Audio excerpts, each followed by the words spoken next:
Hello everybody and welcome to our New Year's special. I almost said 200th video special, that's a thing I do. Yeah, I didn't script this part. Wow, okay, so as everyone knows, we are perfect. And in fact, we are so perfect that we have even ourselves admitted that we are perfect. We are too perfect to admit that we aren't. I mean, we are perfect. I'm perfect! And you aren't. Whoa! But sometimes, you can't just be perfect, you can be ultra perfect. Like when you say something, and it's ultra perfect.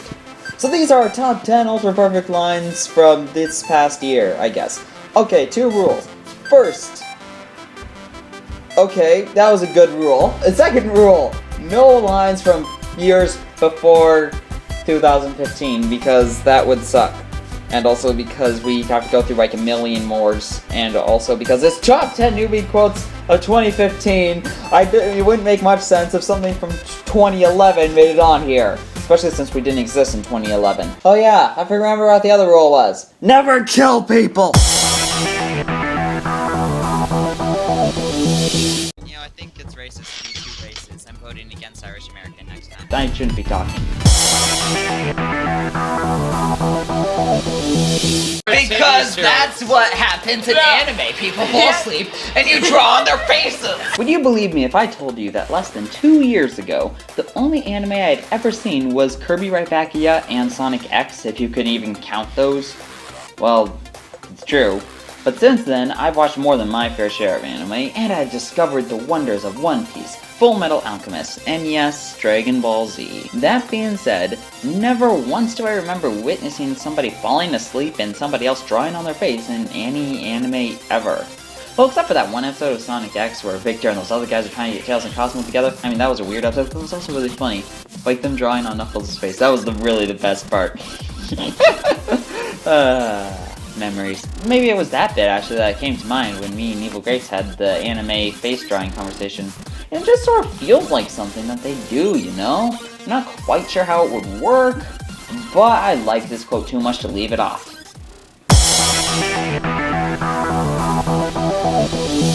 It ain't the most wondrous thing I ever seen. Oh, that's because I see Mickey Mouse. I saw Mickey Mouse once. He was in my street.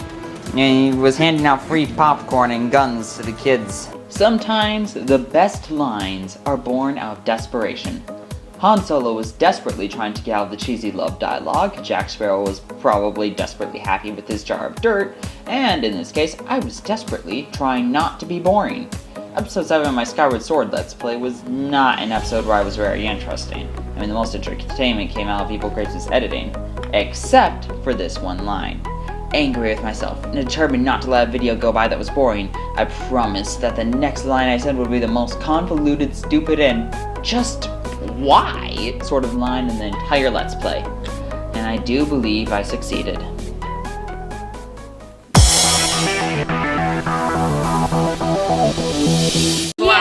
Last time I kind of destroyed the Wii, but I'm gonna make it up this time because I'm gonna win. Name destroying said Wii was one of the most unexpected and laughable moments in the history of our channel. Such a shame that so many ignored the Mario Party 2 miniplay and therefore missed it. That's okay though, she brought us back to the moment with this line of dialogue. Last time we played Mario Party 2, she had called off the entire theme by ruining the possibility of any of us winning. She now formally apologizes and states that she will make it up to us by winning. We're not sure how that works, but it's definitely a name sort of deal. And what do you know? Spoiler alert, she didn't win. So really, she still has to make it up to us. I'm waiting, name. I'm waiting. I'm not your brain. I'm a brain. I'm your brain. You're my brain. Go away, I don't want you to be my brain. In my humblest of humble yet perfect opinions, one of the best things about our channel isn't the games we cover, or our reactions to certain situations, or, dare I say it, even the brilliant editing.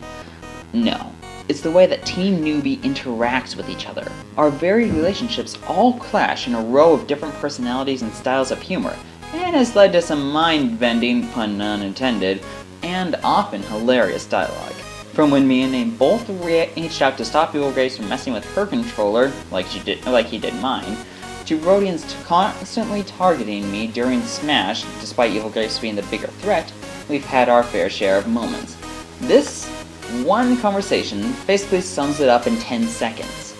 Rodian's annoyance and amusement, Evilgrapez is challenging everyone to dispute him, and my brilliant replies as we argue about one of the stupidest things you can think of. This is definitely a Team Newbie sort of moment, like the most Team Newbie sort of moment, probably on this list.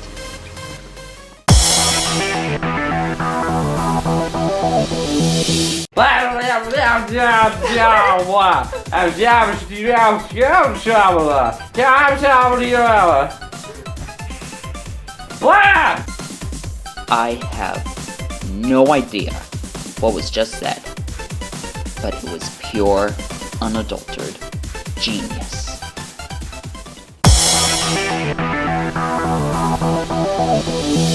You're a trigger pappy. It's like when you have a dad, but he likes to go hunting, so he goes out and kills everybody. I mean, not everybody. He goes out and kills all the deer and the raccoons and the squirrels. And then you roast them over a fire, and then you throw them to the fish. It's a sign of a trigger pappy. One of my best qualities is, sadly, probably the ability to take the tiny thing that you see out of the corner of your eye, or hear out of the corner of your ear, like that rocking chair from across the street or something like that, insanely overthink it and make it into one of the stupidest and somehow almost believable things you've never heard. A simple mispronunciation of a simple word led to my defending my honor by explaining that I meant to say said word and what it meant. One of the stupidest lines ever uttered on YouTube? Well, probably. But that's what makes it so great.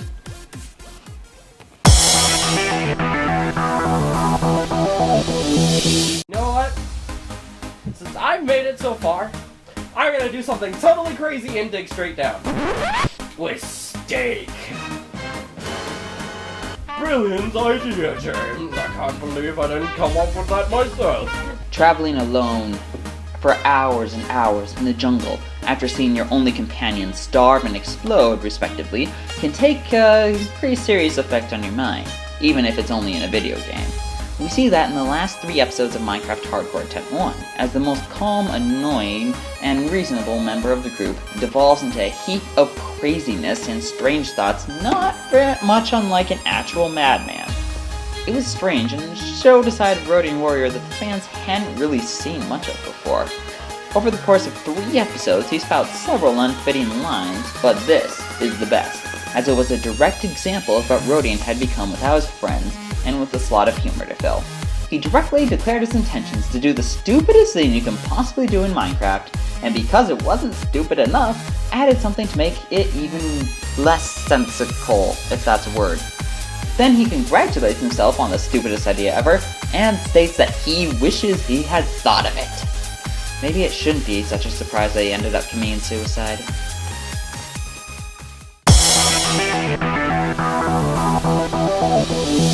My work provides me with man enough no bones to give to Star Wars, but after all, I'm a serial killer. So I gather out the bones of him and give him the kill fade. He tears them up into little tiny pieces and hides them all around so people step on them trips so I can kill more people! Before Halloween rolled around, if you had asked me who was the greatest villain in the history of Team Newbie, I would have drafted through people like the Pointer Finger of 99 Guns, King Da-Da-Da-Da-Da, and even Name and Rodian Warrior, before settling on Pizza Head, the shape-shifting murderer/kidnapper who marks his victims with a slice of pizza and goes often by the name of He Suckieth. But after my Halloween special of Mice and Agents was released, most people who watched it readily agreed that Pizza Head had been dethroned. Morcubus was now the undeniable ruler of newbie villains. Partially because of his insanity, partially because of his maniacal laughter, partially because of his sadistic sort of humor and just all-around personality. Well, pretty much everybody liked him, and also hated to like him, and also liked to hate him. Pretty much he was the best villain ever. However, it was this line that really sold the deal. The line leaves you with a sort of awe about Morcubus. What sort of guy is this that can be so insane, so idiotic, so sadistic as to come with a plan like this? and yet he's so overconfident that he'll be willing to tell the detective questioning him everything about his plan. Suddenly, guys like Hitler and Darth Vader seem like puppies. Thanks to this line, Morcubus went on to do great things like steal superstardom from Donkey Kong. And it helps that Papa T's reply to this line was a simple, You're such a nice guy, I so got to admit it. while Poppy went on and cried in the background. Truly, a master of evil.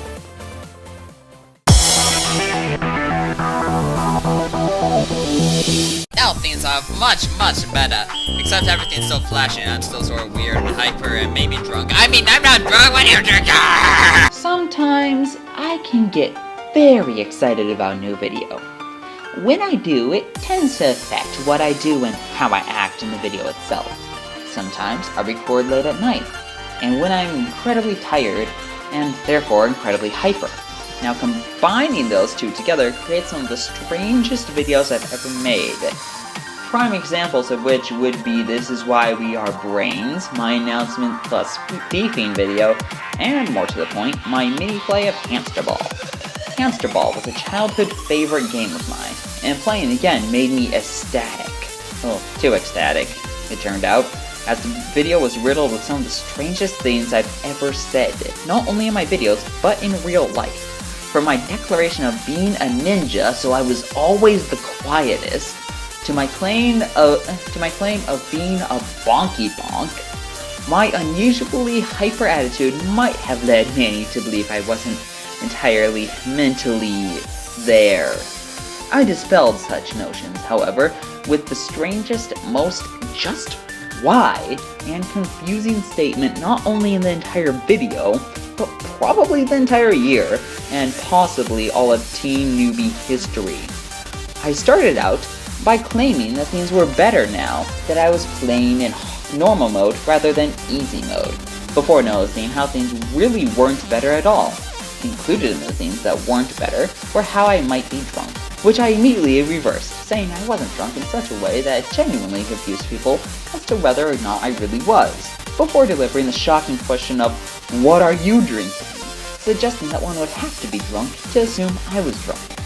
Combining the insanity of number 3, the forced thinking of number 2, the defensiveness of number 4, the twisted logic of number 7, and the shock value of number 10, this one line effectively demonstrates the exact sort of channel you are watching. And we wouldn't have it any other way.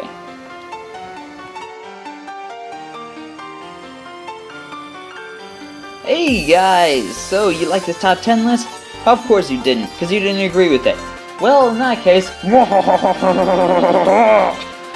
What you didn't know is Morcubus is here, and he will force you to agree with it if you don't, so don't leave hate comments or anything like that, because otherwise I might go cry in a corner. it's okay, Morcubus, old buddy, I'll be there with you. What? No, don't hate, no! Ah!